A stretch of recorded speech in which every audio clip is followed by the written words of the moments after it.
Hello everyone, this is Carter Wetzel from Shade Protocol.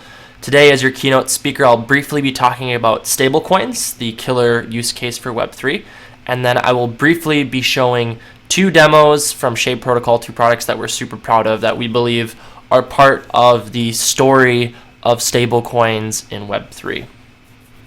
So today's keynote is titled Stablecoins, the Web3 killer use case.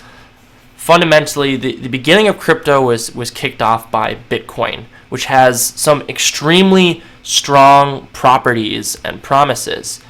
Bitcoin is all about consensus instead of command and control. It's focused on decentralization, that open source ethos, the permissionless participation that we all know and love. And finally, Bitcoin was focused on digital scarcity, a codified economic policy that couldn't arbitrarily be violated. And Bitcoin has seen amazing adoption today. It's still the number one cryptocurrency after more than a decade.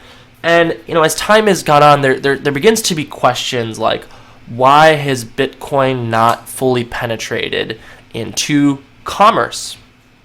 And there's a variety of answers to this, and Bitcoin may very well be on the path to integration into commerce, but fundamentally, there's this component of scarcity that ultimately lends itself to volatility. Bitcoin, it's volatile. It's not attempting to create a specific stable price point. Instead, it's free flowing. It fluctuates with the markets, with capital inflows and capital outflows. And so, Bitcoin, it's had this huge impact on cryptocurrency, but it kind of has three fundamental negative qualities that hinder its ability to be integrated into existing financial ecosystems and rails. And I would boil it down to three things. It would boil down to the volatility. It would boil down to the fact that it's slow. And finally, the fact that Bitcoin lacks privacy by default. Commerce needs privacy. If you go to a hot dog stand and you bought something with Bitcoin, the person on the other end, if they were smart enough, could know how much money you have in your wallet. In our existing lives, when we go to the grocery store and we buy something, we don't expect that the cash register and the cashier would know how much money you have in your bank account, right? And so this world of publicly transparent blockchains are these amazing fundamental public goods, but there's trade-offs to total transparency. And Bitcoin as the initial trailblazer, it doesn't have that baked-in privacy. It has that volatility in it, and it's slow.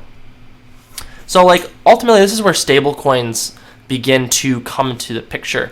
Crypto is really hungry for a stable asset that people could store their value in, even within the volatile environment that is cryptocurrency.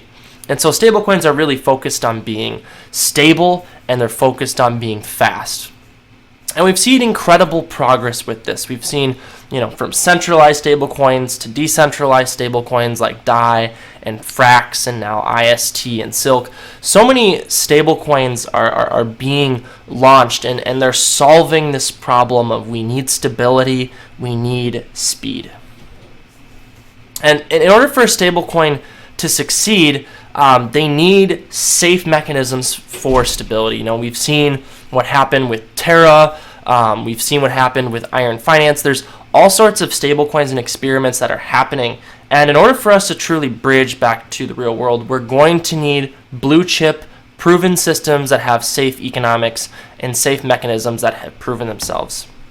Additionally, stablecoins need speed for adoption.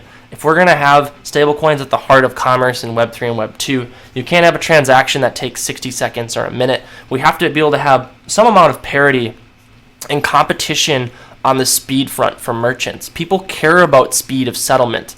And in crypto, we've kind of gotten used to maybe being okay with slower transactions, but we're always going to need to continue to push the envelope of speed.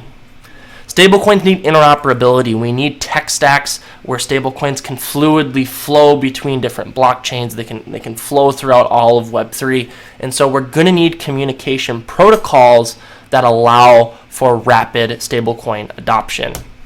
And finally, something here at Shade Protocol we're super focused on is we believe that stablecoins need privacy for commerce. There needs to be some form of auditable privacy where you can go and interact in commerce, you can interact in DeFi, you have your on-chain privacy, but you still have a path to auditability and compliance.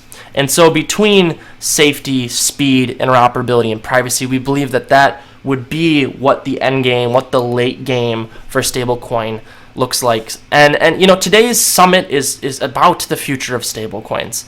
And the whole point of bringing together all these projects is that the future of stablecoins requires us to not settle for the existing system. How can we continue to improve the attributes that are ultimately going to unlock value for consumers and for everyday folks? And that's why Shade Protocol, we're building Silk. It's a private, global, stable asset, and the stable coin that's pegged to a basket of global currencies and commodities. It has that privacy, it has that speed, and we think that Silk is going to play a huge role in Web3 in the next decade. And so today we'll be talking about it briefly. And of course, Shade Protocol, it's more than just stablecoins. We believe that privacy needs to be integrated into the heart of decentralized finance itself. So thank you for listening to this open little speech. I will now be showing 2 demos. The first demo is a demo of the Shade Bridge. It's an interface built on top of IBC that allows people to bridge their assets between all the different Cosmos blockchains. We believe at Shade Protocol that the first part of the user story is really moving assets around, and so building a beautiful bridge with a simple experience was really important for us if we want Silk, and not just Silk, but really any digital asset within the IBC and Cosmos ecosystem to traverse and go where it needs to go. That's that interoperability thesis. And after the bridge demo, we're also going to be showing you a demo of Shade, Lend, and Silk. This is the first ever public demo of Silk being live on testnet. We're super proud of all the hard work that's been put in the last year and a half. And today we'll be able to demo some of the products. Besides that, we have some wonderful speakers lined up today. We're really going to be digging into the future of stablecoins, the infrastructure around it, and the Cosmos ecosystem. So thank you all for your time. Be sure to grab some popcorn, relax. It's going to be a long summit, and let's dig in.